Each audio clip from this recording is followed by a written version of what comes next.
नमस्कार दोस्तों, मैं शरद तायडे आप सभी का इस ऑनलाइन वीडियो में हार्दिक स्वागत करता हूं। आज हम 10वीं कक्षा हिंदी विषय में जो हमारा अगला जो पार्ट चल रहा है छापा, उसका अध्ययन कर रहे हैं। दोस्तों, पिछले वीडियो में हमने देखा कि छापा इस कविता में ओम प्रकाश आदित्य ने एक अपनी व्यंग्यता के माध्यम से, एक समीक्षा के माध्यम से सामाजिक परिस्थितियों पर गहरा आघात करते हुए, उन पर तंज कसते हुए वास्तविकता का परिचय कराने का प्रयास किया है। दोस्तों, चलो आज हम इस कविता के आगे के चरणों में क्या संदेश देने का प्रयास कवि ने किया है वह देखते हैं। देखो दोस्तों, हमने देखा कि आयकर विभाग के द्वारा जो व्यक्ति के यहाँ अधिकतम संपत्ति इकट्ठा की जाती है, उनके यहाँ छापा मारा जाता है। और इसी प्रकार किसी के बताने के बाद लेखक के घर पर, कवि के घर पर भी छापा मारा गया और कवि को कहा गया कि आपके घर में जो भी साहित्य है उसे लाकर हमारे सामने रख दो, जो भी सुवर्ण है उसे हमारे सामने आकर रख दो। तब कवि ने, आप सभी को पता है कि जो कवि रहते हैं, जो साहित्यिक रहते हैं, वो भले ही संपत्ति से, धन से बड़े नहीं होते, उनके पास संपत्ति कम होती है, लेकिन उनके पास ज्ञान का भंडार, साहित्य का अमीरी बहुत ज्यादा होती है। और उसी प्रकार वो अपने शब्दों के माध्यम से, अपनी सरस्वती के माध्यम से उन छापा मारने वाले अधिकारियों को बड़ा मार्मिक और वास्तविकता को स्पर्श करने वाला जवाब देते हैं। देखो किस प्रकार से हमने देखा कि मेरे घर पर छापा पड़ा, छोटा नहीं बहुत बड़ा, वे आए घर में घुसे और बोले सोना कहाँ है। तब लेखक ने, कवि ने उनको कहा, मैंने कहा मेरी आंखों में है, कई रातों से नहीं सोया। वे रोश में आकर बोले स्वर्ण स्वर्ण।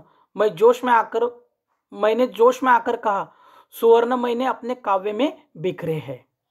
देखो दोस्तों, इस कविता की इस चरण में लेखक ने बहुत बड़ा संदेश दिया है। देखो क्या संदेश दिया है कि मेरे घर पर छापा पड़ा, छोटा नहीं बहुत बड़ा, वो आए मुझे बोले कि सोना कहाँ है।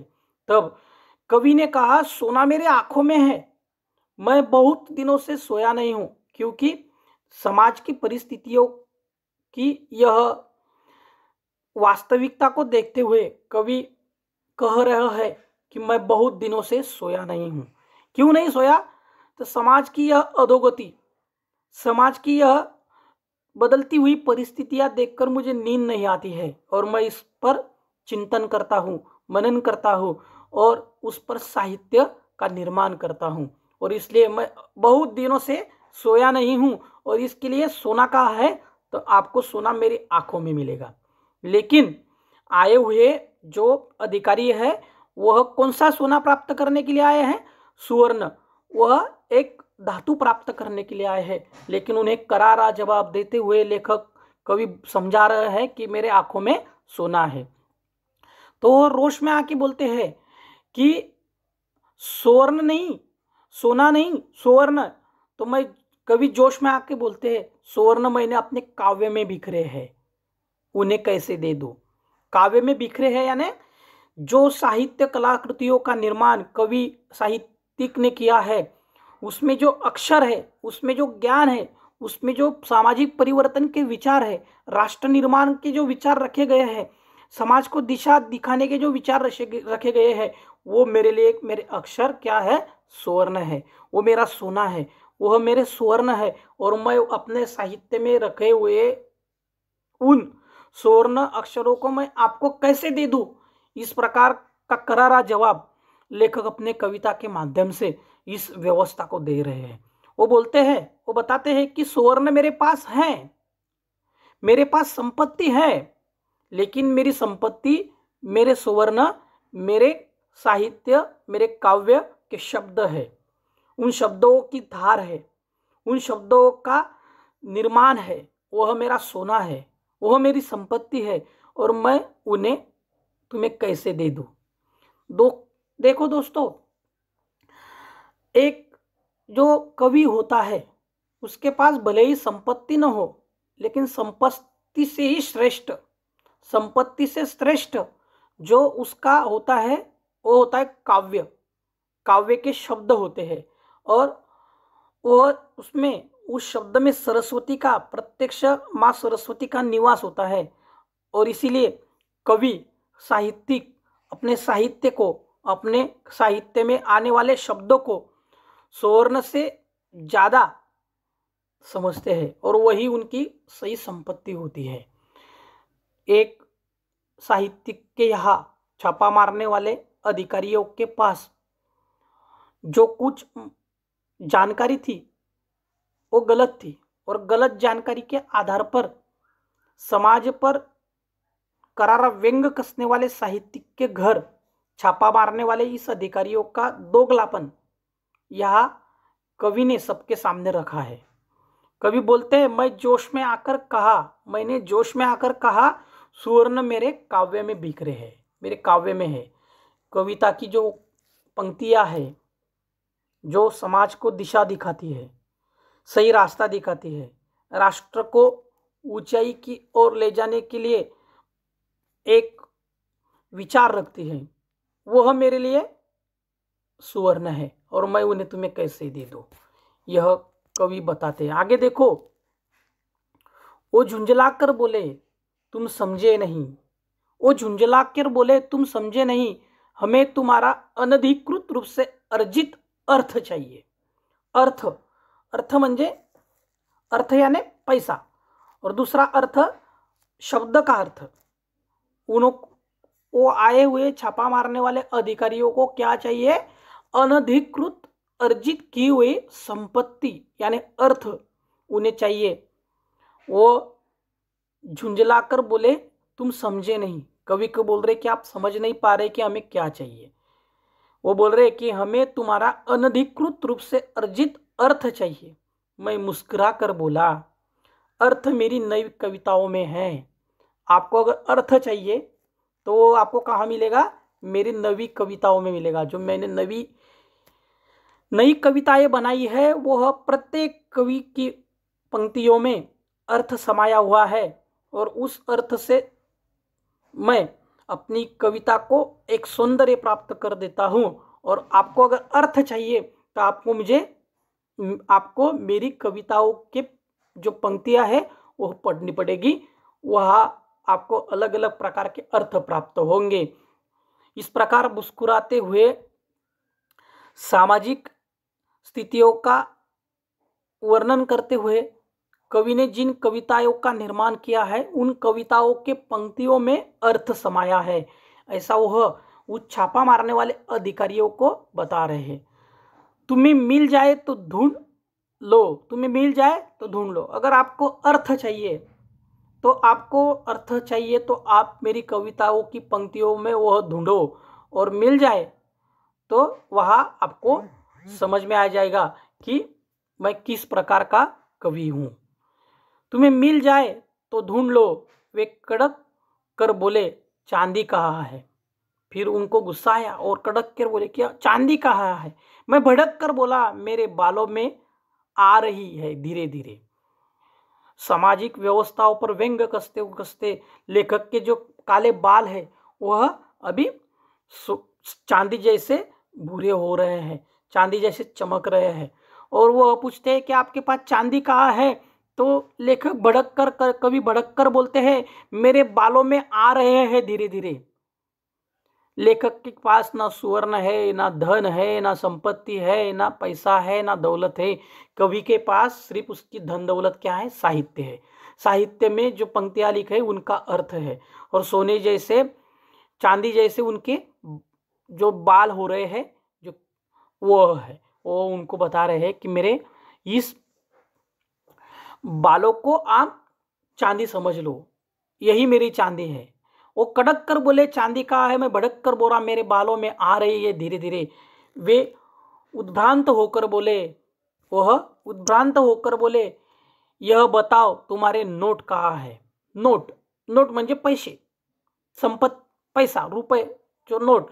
लेकिन नोट का मतलब लिखी हुई किताबें भी होता है। तो वो बोले कि बताओ तुम्हारे नोट कहाँ है, परीक्षा से 1 महीने पहले करवाऊंगा तैयार। नोट जो बच्चे परीक्षा के लिए, एग्जाम के लिए अपने नोट्स बनाते हैं, वो नोट्स मैं बनाऊंगा और आपको तब दिखाऊंगा। परीक्षा के 1 महीने पहले करूंगा तैयार। वे गरज के बोले, हमारा मतलब आपकी मुद्रा से है। मुद्रा यानी पैसे, पैसे से है। वो लजकर बोला, मुद्राएं आप मेरे मुख पर देख लीजिए। मुद्रा यानी मेरे चेहरे पर अलग अलग प्रकार की मुद्राएं, अलग अलग प्रकार के भाव आपको दिखाई देंगे।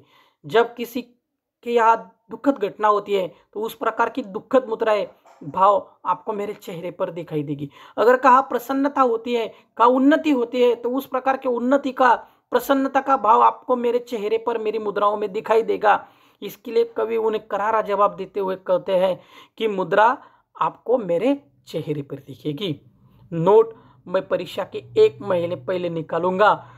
चांदी मेरे बालों में है, अर्थ मेरे कविता के वोड़े पंक्तियों में है, और स्वर्ण मेरे कविता के शब्द है। इस प्रकार से लहजाते हुए, हलजाते हुए कवि उन्हें एक एक प्रकार के सवालों का जवाब देते हैं और उन्हें बताने का प्रयास करते हैं कि एक सामान्य कविता निर्माण करने वाले कवि के पास सिर्फ संपत्ति है तो वह है उसका साहित्य, उसकी कलाकृति, उसका काव्य, उसका स्वर्ण है तो वह उसके साहित्य में है, उसका अर्थ है तो उसके साहित्य में है, उसका चांदी है तो उसके बालों में है। और इसी प्रकार वह मुद्राओं की बात करते हैं तो मुद्रा उसके चेहरे के भावों पर है। ऐसा करारा जवाब वो में देते हैं। फिर वे खड़े होकर कुछ सोचने लगे। वे खड़े होकर कुछ सोचने लगे। फिर शयन कक्ष में घुस गए। शयन कक्ष यानी बेडरूम, वहां घुस गए और फटे हुए तकियों की रूही निचलने लगे। तकिया यानी उसी, उस उसी में जो कापूस का तकिया होता है उस रूई को निकालने लगे। क्यों? कि उन्हें लगा कि उस तकिए में संपत्ति रखी होगी, स्वर्ण रखा होगा, सोना रखा होगा, चांदी रखी होगी, नोट रखे होंगे, पैसे रखे होंगे। और वह जो फटी हुई तकिया थी, उस तकिया का जो रूह था उसे नोचने लगे। नोचने लगकर उसका रूह उन्होंने बाहर निकाल दिया। उन्होंने टूटी अलमारी को खोला। देखो दोस्तों, एक साहित्यिक के यहाँ उसके घर में क्या है? अलमारी है, टूटी है। यानी साहित्यिक की परिस्थितियां कैसी होती है, यह इस कविता के माध्यम से बताने का प्रयास किया है। उद्योगपतियों का घर और एक साहित्यिक का घर। उद्योगपतियों का घर बड़ा ही सजा हुआ, अत्याधुनिक सुविधाओं से लैस होता है, लेकिन एक कवि का घर, एक साहित्यिक का घर एक सामान्य परिस्थितियों में निर्माण किया हुआ घर होता है। वहाँ का जो अलमारी है वो भी टूटी है, उनकी जो तकिया है वो भी फटा हुआ है। उनका शयन कक्ष में घुसकर वह देखते हैं तो उन्होंने टूटी अलमारी को खोला, रसोई की खाली पीपियों को टटोला। जो अपना स्वयंपाक गृह होता है वहाँ जो डिब्बे होते हैं उन खाली डिब्बों को टटोला। यानी साहित्यिक के घर का डिब्बा भी कैसा है? खाली है। उत्पन्न का कोई स्रोत नहीं रहता है। साहित्यिक कवि अपनी कविताओं के निर्माण में खुद को आर्थिक दृष्टि से कमकुवत कर लेता है, लेकिन भावनिक और मानसिक और ज्ञान की दृष्टि से वह सबसे ज्यादा अमीर होता है, लेकिन उसके घर की पिपिया खाली होती है। बच्चों की गुल्लक तक देख डाली, बच्चों की गुल्लक तक देख डाली, जो बच्चों की गुल्लक रहती है वो भी उन्होंने देख डाली, पर सब में मिला एक ही तत्व, खाली। एक ही तत्व मिला, वो क्या? तो खाली। ना उनके घर में सोना मिला, ना चांदी मिला, ना अर्थ मिला, ना धन मिली, ना दौलत मिली, ना कुछ मिला, लेकिन क्या मिला? एक कवि के घर में सब खाली मिला। कवि के घर का जो डिब्बा था वो खाली था। कवि की जो मेज थी उस मेज पर जो तकिया था वो फटा हुआ था, अलमारी टूटी थी, रसोइयों में जो डब्बे थे वो खाली थे, और बच्चों की जो गुल्लक थी वो भी खाली थी। सब एक ही तत्व था कि संपत्ति इकट्ठा मत करो, अपनी संपत्ति यानी अपना ज्ञान है। इसी प्रकार दोस्तों आगे देखो, पर सब में एक ही तत्व मिला, खाली। कंस्तरों को, मटकों को ढूंढा, सब में मिला शून्य ब्रह्मांड। देखकर मेरे घर में ऐसे अरण्य कांड, उनका खिला हुआ चेहरा मुरझा गया, क्योंकि उन्होंने जिस जानकारी के आधार पर घर पर छापा डाला था वहां उन्हें कुछ भी नहीं मिला, लेकिन घर की परिस्थितियों का, घर की तलाशियों के बाद उनको समझ में आया कि यह क्या है, सब अरण्य कांड है, कुछ भी नहीं है, सब शून्य है। और उनका चेहरा मुरझा गया। उन्हें लगा कि इतना बड़ा कवि है, इतने बड़े कवि के घर में बहुत संपत्ति होंगी, इन्होंने बहुत धन इकट्ठा किया होगा, लेकिन यह इनकी गलत जानकारी थी। लेकिन कवि के घर में कुछ नहीं मिला और इसके लिए उनका चेहरा वह मुरझा गया। छापा मारा कहा जाता है, कहाँ मारना चाहिए, यह छापा मारने वाले अधिकारियों की सोच यहाँ व्यक्त करता है। यह करारा व्यंग्य लेखक ने अपने कविता के माध्यम से व्यक्त करते हुए समाज और व्यवस्थाओं के मुंह पर करारा तमाचा मारा है। इस प्रकार से यह कविता समाप्त होती है। आगे के वीडियो में हम अब आगे का जो पाठ है उसका अध्ययन करेंगे।